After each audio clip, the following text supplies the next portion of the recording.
함께 말씀 보시겠습니다. 오늘 보실 말씀은 디모데 전서 4장 9절에서 11절까지입니다. 함께 읽겠습니다. 미쁘다 이 말이여 모든 사람들이 받을 만하도다.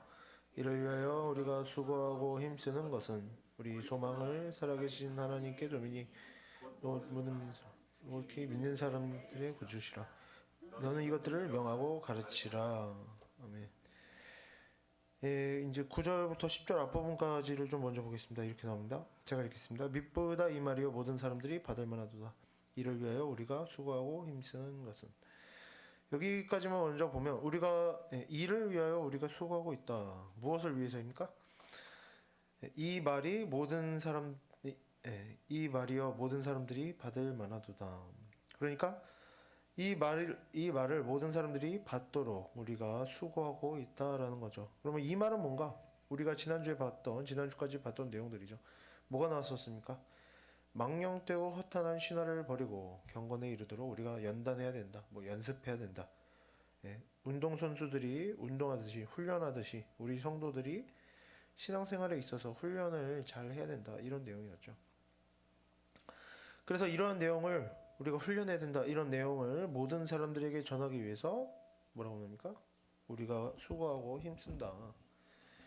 먼저 이 수고한다라는 말을 좀 보면, 신약시대 당시에 이 수고한다는 말은 농부들이 농사 지르는 일을 묘사할 때 사용하던 단어였다고 합니다. 어떤 수고냐? 몸을 움직여서 해야 하는 힘든 노동을 묘사할 때 쓰던 말이었다는 거죠. 우리가 신앙생활을 하면서 은혜에 대해서 많이 이야기합니다. 그리고 우리의 신앙생활에는 실제로 하나님의 은혜가 큰 부분을 차지하죠. 우리가 교회에 나오고 하나님의 말씀을 들으려고 하는 마음을 가지고 또 하나님의 말씀을 듣고 믿게 되는 이런 것들은 하나님께서 베풀어 주시는 은혜입니다. 하지만 이러한 은혜, 하나님께서 우리 마음 가운데 씨앗을 심어 주시는 거죠. 그래서 이러한 은혜, 모든 성도들의 삶 속에 찾아오는 은혜가 그런데 항상 좋은 열매를 맺는 것은 아니다. 마태복음 13장 3절부터 8절을 보겠습니다. 기니까 좀 제가 읽겠습니다. 예수께서 비유로 여러 가지를 그들에게 말씀하여 이르시되, 씨를 뿌리는 자가 뿌리러 나가서 뿌릴새 덜어는 길가에 떨어짐에 새들이 와서 먹어버렸고, 덜어는 흙이 얕은 돌밭에 떨어짐에 흙이 깊지 아니하므로 곧 싹이 나오나 해가 돋은 후에 타서 뿌리가 없으므로 말랐고, 덜어는 가시떨기 위에 떨어짐에 가시가 자라서 기온을 막았고, 덜어는 좋은 땅에 떨어짐에 어떤 것은 100배, 어떤 것은 60배, 어떤 것은 30배의 결실을 하였느니라. 하나님께서 이제 모든 성도들의 마음 가운데 씨를 뿌려 주시지만, 어떤 씨는 사라져버리고, 어떤 씨는 싹이 나오지만 말라 죽어버리고, 어떤 씨는 방해를 받아서 자라지 못하고, 어떤 씨는 100배의 열매를 맺게 된다라는 것입니다. 씨앗이 열매 맺게 되는 데에는 여러 가지 경우들이 있겠지만, 여러 가지 필요한 것들이 있겠지만, 그 중에 우리가 할 수 있는 일들 중에 하나가 뭡니까? 오늘 본문에서 나오는 수고하는 것이 필요하다라는 겁니다. 어떻게 해라? 우리가 힘들여 수고할 때 우리의 씨앗은 열매를 맺게 된다는 것입니다. 우리가 애쓴다고 믿음을 가지게 될 수 있는 건 아닙니다. 하나님께서 은혜를 베풀어 주셔야죠. 하지만 믿음을 가진 우리가 또 수고를 해야만 씨앗이 열매를 맺게 된다. 지난주 본문에서도 같은 이야기가 비슷한 이야기가 계속 이어지는 거죠. 지난주 본문에서도 뭐라고 나왔습니까? 신앙생활에서 우리가 훈련해야 된다. 어떻게? 운동선수가 하듯이. 운동선수 어떻게 합니까? 하루도 쉬지 않고 훈련하는 거죠. 운동선수처럼 훈련하는 것이 중요하다 하고 하는 내용이 나왔는데, 오늘 본문도 비슷한 이야기가 나오는 겁니다. 학교 생활이나 직장 생활에서 출석 도장만 잘 찍는다고 뭔가가 이루어지지는 않죠. 자리를 지키는 일은 당연히 해야 되는 일입니다. 매일 출석을 해야죠, 당연히. 거기에 더해서 뭡니까? 일을 열심히 하고 수고스럽게 일하고 힘들여 공부하는 것이 중요한 겁니다. 자리만 지킨다고 다가 아닌 것이죠. 심지어 학교에서나 직장생활에서나 맡은 일만 잘하면 다 그냥 저절로 나머지가 해결되는 것이 아니라 어떻게 해야 됩니까? 할 일만 열심히 하면 얼마나 좋겠습니까? 근데 학생이면 공부만 열심히 하면 얼마나 좋겠습니까? 근데 할 일을 열심히 하고 공부를 열심히 하면서도 인간관계도 잘하고, 다른 나쁜 사람들, 악한 사람들과의 갈등이나 교활한 사람들의 속임수에, 어떤 조롱과 비난에, 모함에 휘말리지 않으면서 좀 실수나 잘못 같은 것들을 할 때에도 비난도 또 받아보고 또 실수나 잘못도 줄여가면서 또 어떻습니까? 직장이나 학교를 다녀도 우리의 또 일상이 있죠. 일상도 잘 감당하고 우리가 많은 수고를 해야 합니다. 그저 이렇게 많은 수고를 해야 엄청난 열매를 맺는 게 아니라 그저 적당한 약간의 열매라도 우리가 취할 수 있게 되는 것입니다. 우리가 사는 데에도 이렇게 수고가 필요하다는 거죠. 예. 만약 어떤 일이 실패한다거나 우리가 그렇게 수고했는데도 어떤 일이 실패한다거나 혹은 열매가 없고 불필요한 일인 줄 알면서도 또 해야만 하는 그런 상황들도 있죠. 뭐 직장 상사가 요구한다던가 뭐 시스템이 그렇게 불필요한 과정들을 요구한다던가 불필요한 일인 줄 알면서도 해야만 하는 상황이 있다거나 아니면 아예 실패할 게 뻔한 일이라도 해야만 하는 그런 상황이 있더라도 우리가 어떻게 합니까? 그 순간에도 많은 주의를 기울이고 많은 수고를 해야 그나마 배우고 남는 것이라도 조금 있게 되는 것입니다. 반대로 어떻습니까? 수고하는 습관이 없는 사람, 출석만 하는 사람, 건성건성하는 습관이 있는 사람은 10년, 20년을 학교를 다니거나 직장 생활을 해도 아무것도 배우는 게 없는 겁니다. 열매도 없이 그저 경력이나 약간의 지식이나 경험 같은 것들을 자랑하는 습관만 얻게 될 것이죠. 왜 자꾸 자랑하게 됩니까? 왜냐하면 남은 열매가 없으니까 그렇습니다. 자신에게 남은 열매가 뭡니까? 자신이 애써 설명하지 않으면 아무도 알아봐 주지 않을 그런 것들밖에 남지 않게 되기 때문입니다. 왜? 수고하지 않았기 때문에. 출석 자리만 지킨다, 출석만 한다라는 것은 이렇게 된다는 것이죠. 신앙생활도 마찬가지라는 겁니다. 그저 교회에 나오고 예배 시간에 앉아 있는다고 출석 도장 찍는다고 저절로 뭔가 이루어지리라 기대해서는 안 되겠습니다. 물론 사람마다 다르죠. 어떤 사람은 이렇게 주일날 예배 한번 나오는 것이 엄청난 수고이면 도전인 사람도 있지만 또 그렇지 않은 사람도 있고 해서 이것은 각자 분별을 해야겠지만 그렇게 우리가 이렇게 내가 할 수 있는 만큼만 적당히 하면서 저절로 뭔가 나머지가 다 이루어지리라 기대해서는 안 되겠습니다. 수고가 없는 데에는 열매가 없는 것이죠. 우리가 매일 학교에 출석한다고 회사에 출근한다고 저절로 뭔가 이루어지지는 않습니다. 물론 출근길도 수고스럽긴 하지만 그걸로 다가 아니라는 거죠. 교회도 마찬가지입니다. 교회에 출석하고 자리를 지킨다고 저절로 열매가 나타나는 일은 없다는 겁니다. 물론 우리가 신앙생활을 시작할 때에는 그런 경험들을 합니다. 아닌데 나는 열매가 있었는데 그런 경험도 있을 수 있죠. 하나님의 은혜로 어떤 내 노력의 여부와 상관없이 놀라운 경험들을 할 때도 있습니다. 하지만 그것은 우리가 뭘 해서 얻은 열매가 아니죠. 우리의 열매가 아니라 그건 열매라고 부르면 안 됩니다. 열매가 아니라 뭡니까? 신앙생활을 열심히 하라고 앞으로 많은 수고를 감당할 만한 그런 믿음을 가지라고 하나님께서 우리에게 동기를 부여해 주시는 그런 시간인 겁니다. 은혜를 베풀어 주시는 것이죠.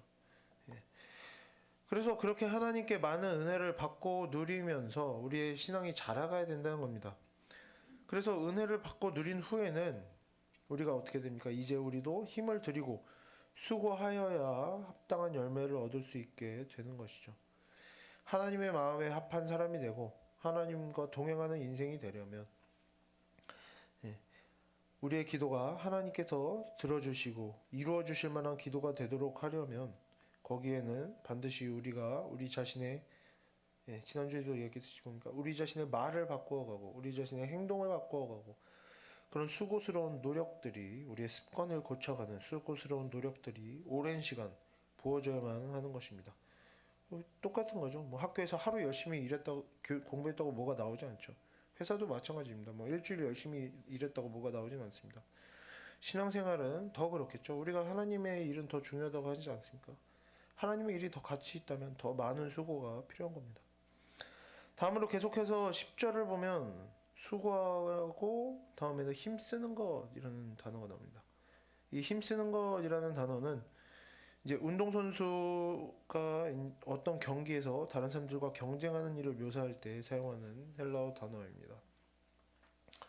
운동선수들은 어떻습니까? 다 각자 나름대로 열심히 합니다. 뭐 요즘에도 그렇죠. 운동선수들을 보면 링거를 맞고 막 수술을 해가면서도 운동을 합니다. 다 열심히 하는데 다 열심히 하지만 수천 수만 명이 열심히 운동을 하지만 금메달을 가져가는 것은 한 명뿐이라는 겁니다.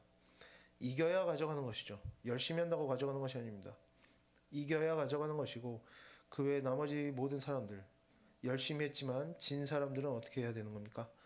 간절히 원하던 금메달을 포기해야 하는 것이죠. 이제 다른 것을 목표로 삼아야 하는 겁니다. 다른 데에서 자신의 삶의 의미를 찾아야 합니다. 비록 원하는 형태가 아니겠지만 금메달을 포기하고, 메달을 포기하면 어떻습니까? 뭐 코치를 하든지 뭐 트레이너를 하든지 뭐 아니면 뭐 치킨집을 하든지 뭐 그렇게 해야겠죠. 네. 열매를 맺기 위해서는 뭘 해야 된다? 예, 열심히 하는 것만으로는 충분하지 않다라는 겁니다. 자신이 잘하는 것과 못하는 것을 알고 자신에게 주어진 상황과 환경 등을 이해하고 거기서 자신이 도달할 수 있을 만한 목표를 찾아내고 이제 그 지점으로 나아갈 수 있도록 제대로 된 방식으로 그 목표 지점에 알맞은 방식으로 우리가 노력을 해야 그 노력과 열심에 의미가 있는 것입니다. 그리고 그 끝에 열매가 나타나는 것이죠. 모든 열심이 열매로 이어지는 게 아니라는 겁니다. 신앙 생활도 이와 마찬가지입니다. 수고도 당연히 해야 되지만 수고만 한다고 열심히만 한다고 열매가 나오는 것이 아니라는 거죠. 신앙생활은 운동선수가 경기를 치르는 것과 유사한 것이라고 본문은 설명하고 있습니다. 교회에 나오지 않으면 신앙이 없는 것이지만 일단 믿음이 있으면 대부분의 성도들은 어떻게 합니까? 신앙생활을 열심히 하죠. 자기 나름대로 열심히 합니다. 하지만 구원받는 자는 적다. 항상 성경에서 이야기하는 것이죠. 누가복음 13장 23절부터 25절까지를 보겠습니다. 이것도 기니까 제가 읽겠습니다. 어떤 사람이 여짜오되 주여 구원을 받는 자가 적으니까 그들에게 이르시되 좁은 문으로 들어가기를 힘쓰라. 내가 너희에게 이르노니 들어가기를 고하여도 못하는 자가 많으리라. 집주인이 일어나 문을 한번 닫은 후에 너희가 밖에 서서 두드리며 주여 열어주소서 하면 그가 대답하여 이르되 나는 너희가 어디에서 온 자인지 알지 못하노라 하리니. 구원받고자 애쓰는 사람은 많다라는 거죠. 하지만 구원을 받지 못하는 사람이 많을 것이다 라고 예수님께서는 제자들에게 말씀을 하셨습니다. 왜 그러하냐? 왜 구원받고자 하지만 구원받지 못하는 사람이 많으냐? 신앙생활은 그저 열심히만 하면 되는 것이 아니라는 겁니다. 오늘 본문이 말하는 것이죠. 운동선수가 경기를 뛰는 일과 같이 경쟁하고 승리하는 일과 같이 신앙생활에도 경쟁하고 승리하는 일이 이루어져야 한다는 것이죠. 뭐 누구랑 경쟁하느냐? 옆 사람이랑 경쟁하는 건 아니죠. 우리가 이제 하나님께서 주시는 지혜 안에서 스스로 잘 판단해야 되는 겁니다. 그냥 열심히만 산다고 다가 아닌 것이죠.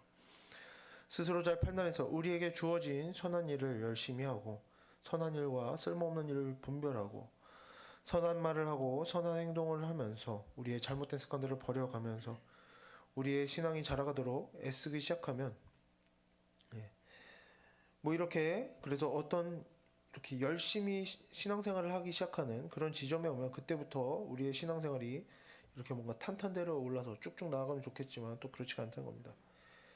오히려 우리가 마음 먹고 잘 해나가기 시작하면 거기서부터 뭐가 생깁니까? 방해가 생긴다라는 거죠. 그리고 방해가 있다고 불편하다고 어렵다고 관두는 사람들이 바로 뭡니까? 아까 우리가 읽었던 마태복음 본문에 나오는 뭐라고 볼 수 있습니까? 신앙생활을 하다가 방해가 있다고 불편하다고 어렵다고 관둡니다. 어떤 사람들 가시가 자라서 기운을 막아버린 것이죠. 그래서 열매를 맺지 못하게 되는 겁니다. 그런 경우에 해당한다 볼 수가 있겠습니다. 우리가 선한 일을 하면 희생하고 용서하고 오래 참고 헌신하면 주변에서 이제 막 알아봐줘야 되고 칭찬해주고 알아봐주고 칭찬해주고 도와주고 그러면 얼마나 좋겠습니까? 그리고 그런 말 하죠. 내가 잘했으니까. 내 욕심을 위해서 하는 일이 아니니까 우리도 어떻습니까?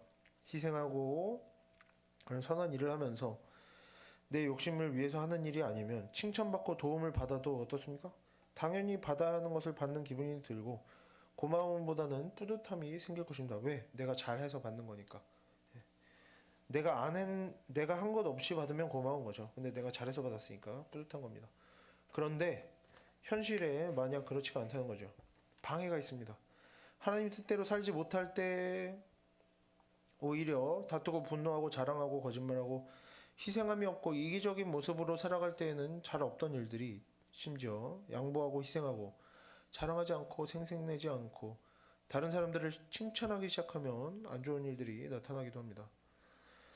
선한 일을 하기 시작하면 방해하고 시기하고 공격하는 사람들도 생겨나고 겸손하게 말하고 겸손하게 행동하면 어떻습니까? 모욕하고 비난하고 조롱하고 단점을 들춰내려는 사람들도 생겨날 수 있습니다. 선한 일을 하는 사람에게는 실패하면 비난하고 정죄하며 잘하면 시기하고 모함하고 깎아내리려 하는 일들도 얼마든지 생길 수 있는 것이죠. 그래서 오늘 본문이 뭐라고 합니까? 힘쓰라고 말합니다. 선한 일은 뭐다? 운동선수가 경쟁하며 싸워 이겨야 하는 그런 순간과 같다. 하나님의 말씀을 특히 오늘 본문에 따르면 오늘 본문에서 말하는 신앙생활, 우리가 수고해야 하는 신앙생활이 특히 어떤 내용입니까? 하나님의 말씀을 가르치고 듣고 배우는 일이죠. 디모데전서에서 전체적으로 나오는 내용은 제대로 하나님의 말씀을 제대로 가르치고 듣고 배우는 일은 어떻다? 운동선수가 경쟁자들을 쓰러뜨리며 제치며 달려나가는 것과 같은 것입니다. 뭡니까? 권투 선수가 때리고 맞고 하면서 상대방을 쓰러뜨리는 일과 같다는 겁니다. 이 하나님의 말씀을 제대로 가르치고 듣고 배우는 것은 이런 일이란 겁니다. 선한 일을 열심히 하면 내 할 일을 다 하는 것이 아니라 모든 방해와 여러 가지 방해가 있다는 거죠. 그래서 모든 방해와 모욕과 정죄함이 있을 때 그것까지도 감당해내는 그것까지가 우리의 선한 일에 포함되어 있다는 겁니다. 내가 착한 일을 했으니까 다 좋아야 되고 그런 뭐 안 좋은 일들이 일어나서 마음에 안 들면 그만둬 버리고 이러면 안 된다는 거죠. 이런 일들이 다 포함되어 있는 겁니다. 그러면 선한 일에 잘 힘쓰는 것은 무엇인가? 선한 일을 하는 중에 자신을 방해하고 모욕하는 사람에게 어떻습니까? 소리 지르고 나쁜 말 하면서 맞서 싸우는 사람은 이제 잘 힘쓰는 사람이 아니라 실패하는 사람이라고 할 수가 있겠죠. 왜? 싸우고 다투고 분열하기를 바라기 때문에 사단이 우리를 공격하는 것입니다. 그것이 사단의 목적이죠. 우리가 선한 일을 할 때 우리를 방해하고 비난하고 정죄하는 사람과 싸워 이기면 막 말싸움에서 이기든지 어떻게 골탕을 먹이고 물리치고 싸워 이기면 뭡니까? 그것은 승리가 아니라는 겁니다. 이미 다툼이 있는 시점에서 싸운 시점에서 분노하는 시점에서 이미 사단에게 패배한 것이죠. 그것은 이미 실패한 일인 것입니다. 더 이상 선한 일이 아니고 하나님의 일이 아닌 것이죠. 성도가 여러 가지 방해와 비난 속에서도 어떻게 해야 그런 일들을 잘 참고 견디고 선한 모양으로 대처를 하고 피할 수 있으면 당연히 지혜롭게 피하면서 그런 어려움 속에서도 악한 말과 악한 행동으로 범죄하지 않고 끝까지 우리가 맡은 선한 일들을 잘 맞춰갈 때 그것이 잘 힘쓰는 일이며 열매 맺는 인생이 되는 것입니다. 그리고 또 어려운 점은 뭡니까? 우리가 바깥에만 적을 둔 것이 아닙니다. 다른 사람만 나를 괴롭히면 얼마나 좋겠습니까마는 선한 일을 잘 해놓고도 우리가 선한 일을 잘 해놓고 좋은 것을 베풀어 놓고도 이 사람에게 뭘 주고 저 사람에게 뭘 해주고 이렇게 해놓고도 막상 마지막에 가서 사람들이 우리의 수고와 공로를 알아주지 않을 때 고맙다 말하지 않고 수고했다 말하지 않고 감사하다 메시지를 남겨놓지 않으면 우리의 마음이 상하고 불만이 생기는 경우들도 있을 수 있습니다. 우리는 이러한 내부의 적이죠. 우리의 내부의 적, 우리 자신의 어떤 타락한 본성에 심겨진 욕심과 이기심과도 싸워 이겨야 하는 것입니다. 싸워 이기려면 어떻게 됩니까? 지금부터 준비를 해야겠죠. 운동선수들이 경쟁에서 이기려면 어떻게 됩니까? 그때 운동 경기 때 열심히 뛴다고 되는 게 아니라 평생을 준비를 해야 되는 겁니다. 우리도 지금부터 준비를 해야 되는 것이죠. 우리가 지금부터 마음의 준비를 하고 스스로 훈련을 해야 할 것입니다. 하나님의 말씀을 그래서 잘 듣고 배우고 익힌다면 우리가 선한 일을 하고 나서 사람들이 우리가 해놓은 결과물만 누리는 것으로도 우리가 기뻐할 줄 알아야겠죠. 꼭 결과물만 누릴 뿐만 아니라 우리 자신을 인정해주고 칭찬해주기를 기다리고 그것이 없으면 기분이 상하고 이래서는 안 될 것입니다. 사실 칭찬해주고 인정해주지 않는다고 기분이 상하면 뭡니까? 목적이 저 사람에게 뭔가를 베푸는 게 목적이 아니라 내가 인정받는 것이 결국에 목적이었다는 거죠. 이거는 하나님 사랑, 이웃 사랑이 아니라 결국 자기 사랑인 겁니다. 그래서 우리가 정말 진정으로 사실 남을 위한다면 우리가 뭐 칭찬받고 인정받고 이런 건 중요한 게 아니겠죠. 그리고 성경은 뭐라고 합니까? 종이 주인을 섬기는 일은 칭찬받는 일이 아니라 마땅히 해야 할 일임을 성경은 말하고 있습니다. 누가복음 17장 7절부터 10절까지를 좀 보겠습니다. 요거는 좀 같이 읽어보겠습니다. 너희 중 누구에게 밭을 갈거나 양을 치거나 하는 종이 있어 밭에서 돌아오면 그더러 곧 와 앉아서 먹으라 말할 자가 있느냐. 도리어 그더러 내 먹을 것을 준비하고 띠를 띠고 내가 먹고 마시는 동안에 수종 들고 너는 그 후에 먹고 마시라 하지 않겠느냐. 명한 대로 하였다고 종에게 감사하겠느냐.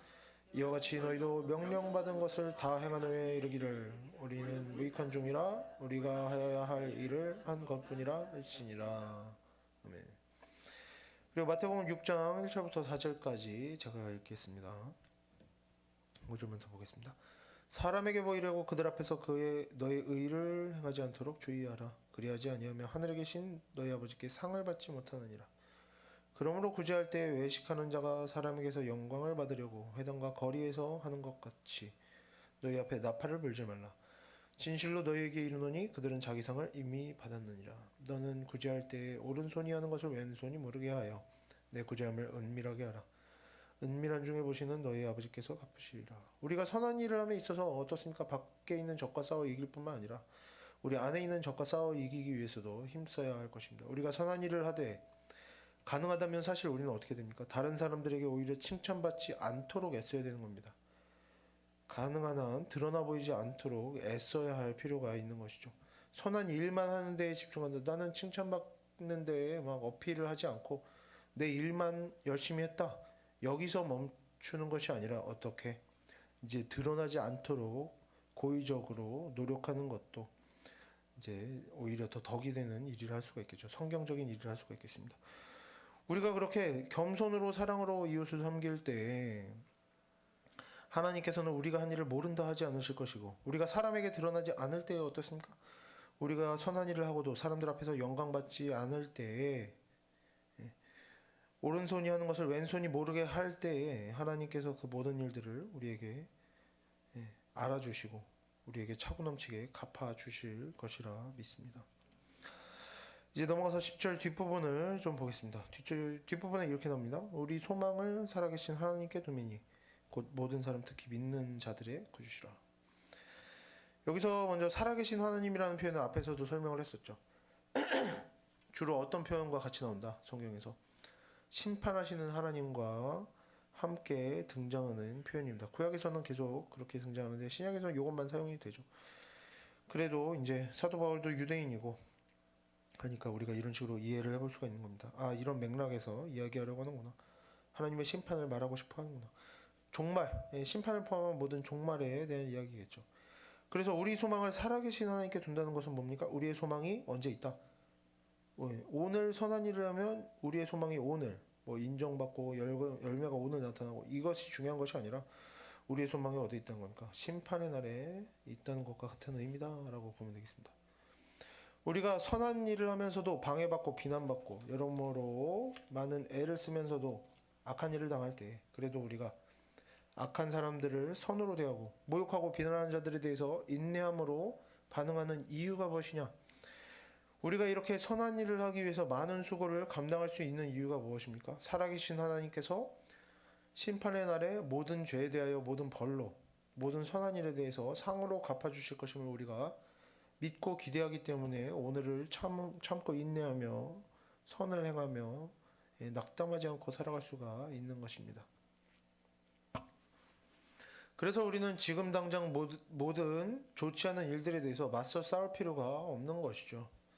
나쁜 말을 했다고 나도 똑같이 나쁜 말을 할 필요가 없는 겁니다. 하나님을 믿지 않는 사람들은 어떻습니까? 참을 이유도 없고 사실 이유가 있든 없든 일단 기분이 나쁘면 참기가 싫은 겁니다. 그냥 기분이 나쁘다는 이유만으로도 그 일들을 남들이 나한테 안 좋게 한 모든 일들을 그냥 참고 넘어가는 것이 아니라 갈등과 분열과 싸움으로 연결시키게 되는 거죠. 그때 당장 싸우지 못하면 어떻게 합니까? 시간이 지나도 지났으니까 말지 뭐 하는 게 아니라 시간이 지나도 기다렸다가 때가 오면 보복하는 거죠. 똑같은 실수를 하면 똑같이 비난하고 저번에 그랬잖아 이렇게 얘기하고. 하지만 성도는 어떤 겁니까? 수고하고도 인정받지 못하는 일이 일어나거나 부당하게 모욕당하고 비난당하는 일이 있거나 물론 많은 훈련이 필요하긴 하지만 처음부터 다 잘할 수는 없지만 우리가 하나님의 말씀대로 잘 교육받고 훈련받는다면 이제 다른 사람들보다 더 잘 참고 넘어갈 수 있게 되는 것이죠. 왜? 우리는 지금 당장 해결을 보려는 그런 사람들이 아니기 때문이다. 왜? 하나님께서 다 해주실 것이기 때문에. 언제? 심판의 날에. 우리는 기다릴 뿐이죠. 물론 잠시 기분이 나쁘기는 합니다. 뭐 모욕을 당하거나 뭐 알아서 좋은 일을 해도 사람들이 알아주지 않고 하면 기분이 나쁠 수 있죠. 기분이 잠시 나쁘긴 하지만 그런 세상의 악한 일들은 그 결과물들, 하나님의 심판과 우리가 기다리는 우리의 결과물들, 하나님의 심판과 상주심에 비해 지금의 악한 일들은 뭡니까? 지금의 실패는 너무나 보잘것없는 일들이죠. 별것 아닌 일들입니다. 그렇기 때문에 우리가 살아계신 하나님을 믿고 심판의 날을 기다린다면 우리 성도들은 뭐 사사로운 일들에 분노하고 나쁜 말을 내뱉고 나쁜 행동을 하고 죄짓고 하기보다는 차라리 어떻게 하는 겁니까? 우리는 심판의 날을 기다리는 우리는 차라리 지금 한 번 더 인내하고 참고 넘어가는 겁니다. 다툼을 멀리하고 서로 이제 다투지 않고 분노하지 않기 위해서 애쓰는 정도로 그냥 마무리를 하는 거죠. 꼭 뭐 이렇게 시비를 가리고 누가 잘했는지 잘못했는지 다 따질 필요가 없는 거죠. 또 10절 뒷부분에는 이렇게 나옵니다. 곧 모든 사람 특히 믿는 자들의 구주시라. 무슨 얘기입니까? 하나님께서는 하나님을 믿는 성도들에게만이 아니라 모든 사람의 구주시다라고 나옵니다. 세상 사람들이 너는 네 신을 믿어라. 나는 내 신을 믿고 내 마음대로 하려한다. 아무리 이렇게 주장하면서 뭐랍니까? 우리가 선을 행하는 일을 방해하고 어렵게 만들더라도 우리는 억울할 것도 없고 낙담할 필요도 없습니다. 왜냐? 모든 악한 자들, 선을 행하는 일을 어렵게 만드는 사람들에 대해서도 하나님께서는 구원자 그리고 심판자로서 살아계신 하나님으로서의 역할을 다 하신다는 것이 다 하시는 분이기 때문입니다. 그렇기 때문에 우리는 모든 일들이 하나님의 뜻대로 이루어져 갈 것임을 믿을 수가 있는 거죠. 우리의 인생뿐만 아니라 저 사람들의 인생에도 하나님의 뜻이 이루어져 갈 것임을 알고 있습니다. 모든 선한 일은 반드시 모든 선한 일은 반드시 열매 맺게 될 것임을 우리가 믿고 모든 사단의 방해 속에서도 모든 모욕과 멸시와 비난 속에서도 아무도 알아주는 사람이 없는 곳에서도 우리는 언제나 낙담하는 일 없이 선을 행할 수가 있는 것입니다. 왜? 하나님께서는 온 세상의 구주시니까. 그래서 넘어가서 11절을 보겠습니다. 너는 이것들을 명하고 가르치라. 사도 바울은 디모데에게 이러한 내용들을 명하고 가르치라고 말합니다. 여기서 명하다라는 말은 당시 군대나 법정에서 사용되는 용어로 권위적이고 강제적인 성격을 가지고 있습니다. 성경의 가르침은 당연히 모든 것 위에 있는 가장 권위 있는 것이 되어야 합니다. 하지만 이런 표현은 우리를 쉽게 오해하게 하고 또 문제가 일어나도록 하곤 합니다. 그래서 우리가 조심해야 할 필요가 있습니다. 성경을 명하고 가르치라는 표현은 성경을 권위적으로 강제적인 형태로 예의 범절을 벗어난 방식으로 가르쳐도 된다는 어떤 모든 죄를 사해주는 성경만 가르치는 상황이면 뭐 어떻게든 상관없다 이런 면죄부를 주는 표현이 아님을 알아야 할 것입니다. 그러면 왜 이런 표현이 나왔느냐? 이제 에베소 교회 문제들을 보면 이단들도 있고 이단들에게 미혹된 사람들도 너무나 많으니까 사도 바울이 디모데에게 이것을 명하고 가르치라 이렇게 쓴 것이죠. 그리고 이 편지들이 다른 사람들에게도 읽혀질 때 어떻습니까? 사도 바울이 디모데에게 이렇게 이제 가르침을 주었다. 그래서 디모데가 나이가 어릴지라도 이렇게 막 권위를 가지고 가르치는 것이 가능하도록 하기 위해서 디모데도 할 말이 있는 거죠. 사도 바울이 이렇게 썼다. 봐라. 이렇게 디모데에 대해서 보증도 해주기 위해서 이런 표현을 적은 것으로 보입니다. 하지만 그렇다고 이 본문이 하나님의 말씀을 가르칠 때는 언제나 강압적으로 하라는 그런 뜻을 가지는 것은 아닙니다. 먼저 성경을 가르치는 편에서 충분히 잘 준비되어 있지 않으면서 다른 사람들의 상황과 마음을 살피지 않고 정말 필요한 데에 적절하게 사용하는 것이 아니라 어떻게 배우는 사람 입장에서 납득이 가지 않는 형태로 그저 자신의 욕심에 따라 권위를 내세우고 다른 사람들의 의견과 생각과 판단을 무시하고 강제하는 방식으로 성경을 훈계하고 가르치고 하는 것은 어떤 일입니까? 결과물이 어떻겠습니까? 다른 사람의 마음을 상하게 하고 공동체를 분열하게 하고 이러겠죠. 이런 것들은 하나님의 말씀대로 행하는 것이 아니라 오히려 하나님의 말씀을 가지고 범죄하는 심각하게 죄악된 일이 되는 것입니다. 우리가 잘 듣고 이해하려고 우리가 뭔가를 이제 성경을 가르치는 상황도 있을 수 있는데 우리가 가르치는 무엇을 성경을 가르치는 상황에서 잘 듣고 이해하려고 애쓰는 사람들에게 가르치는 환경이 있을 때에는 강압적인 태도를 취할 필요도 없고 그런 태도를 가져서도 안 될 것이죠. 오히려 어떻게 겸손한 태도로 가르쳐야 될 것이죠. 되는 것이죠.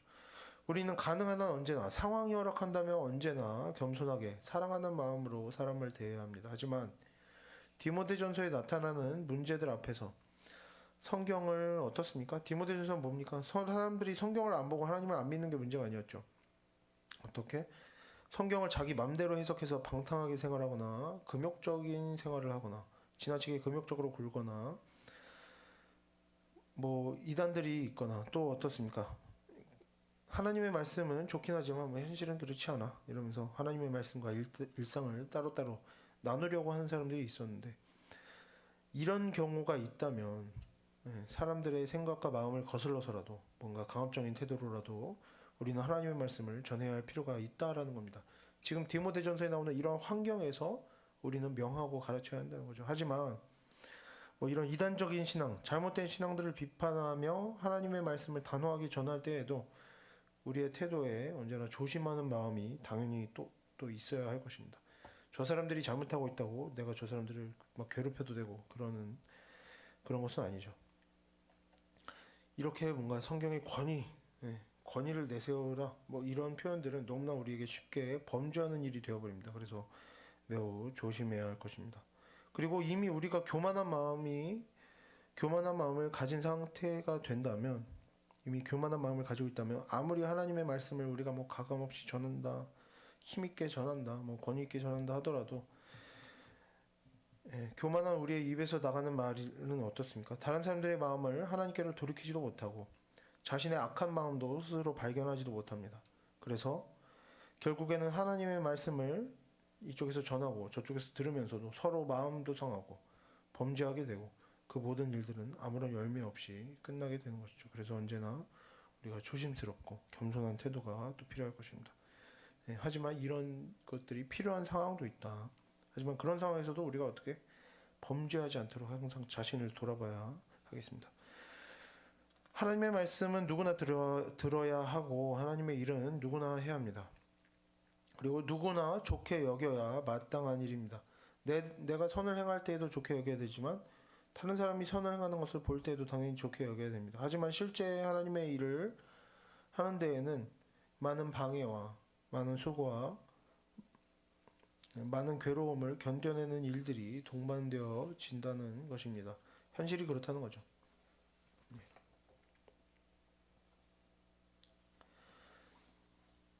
하지만 왜 수고하고 뭐 이제 힘써 해라 왜 이런 일을 합니까? 제대로 하지 않는 하나님의 일을 하면서도 제대로 하지 않는 경우들도 너무나 많다는 거죠. 우리가 어떤 생각을 하기가 쉽습니까? 하나님의 일을 하기만 하면 선한 일을 하기만 하면 봉사를 하기만 하면 하나님의 말씀을 전하기만 하면 듣기만 하면 예배 시간에 앉아 있기만 하면 그 일들이 제대로 준비되어지지 않고 제대로 이루어지지 않고 제대로 된 열매를 이루어내지 못하더라도 우리는 그렇게 생각하기가 쉽습니다. 뭐 이걸 돈 벌려고 하는 일이 아니니까 내 유익을 위해서 하는 일이 아니니까 봉사니까 좋은 일이니까 선한 일이니까 괜찮다. 이 정도만 해도 잘하는 것이다. 하는 것만 해도 잘한다. 이렇게 여겨질 때가 너무나 많이 있다는 것입니다. 하지만 수고함 없이 괴로움과 어려움들을 견디는 일 없이 그저 준비되지 않은 날 것 그대로 내가 하고 싶은 만큼 내 마음에 통하는 만큼 하나님의 일을 하고 하나님의 말씀을 가르치고 듣고 배우고자 한다면 내가 하고 싶은 만큼만 적당히 하려고 한다면 결국에 뭡니까? 이 수고하고 힘쓰는 일이 없는 하나님의 일들은 결국에 아무런 열매도 없이 끝나게 될 것이고 하나님께 영광 돌리는 일이 아니라 심지어 어떻게 하나님을 욕되게 하는 일이 될 수도 있습니다. 뭐 그런 얘기를 듣게 되는 거죠. 요즘 교회 가면 들을 게 없다. 뭐 배울 게 없다. 뭐 할 게 없다. 막 이렇게 그런 일들이 일어날 수도 있는 것입니다. 그래서 우리가 다른 사람들이 욕할지라도 적어도 우리는 잘 해왔다. 힘써 수고해서 최선을 다해서 뭔가를 해왔다. 그리고 이러한 열매들이 있다. 이렇게 할 말이 있어야 되는 것이죠. 그래서 이제 우리가 하나님의 말씀을 오늘 우리가 하나님의 말씀을 마음에 새기면서는 선한 일은 많이 할수록 좋다라고 하면서 하기만 하면 의미가 있다 하면서 10가지 20가지 일을 중구난방으로 벌려놓는 그리고 아무렇게나 하는 그런 모든 생각과 습관과 모양들을 이제 버릴 수 있었으면 좋겠습니다. 차라리 하나를 하더라도 제대로 준비하고 충분히 수고를 들이고 정말 제대로 된 모양으로 만들어냄으로써 하나님께서 영광 받으시도록 하고 또 모든 믿는 사람들과 하나님께서 어떤 구주라고 하십니까? 모든 온 세상의 구주, 믿는 사람뿐만 아니라 온 세상의 구주이신 하나님께서 영광 받으시도록 모든 믿는 사람들과 세상 사람들 앞에서도 우리가 하는 일들이 교회에서 이루어지는 일들이 모범이 되도록 하고 그래서 우리가 정말 뭐 자라다 막히고 말라버리는 씨가 아니라 100배의 열매를 맺을 수 있도록 하는 우리 모두가 이러한 성실하고 지혜로운 하나님의 일꾼들이 되기를 바랍니다. 기도하겠습니다.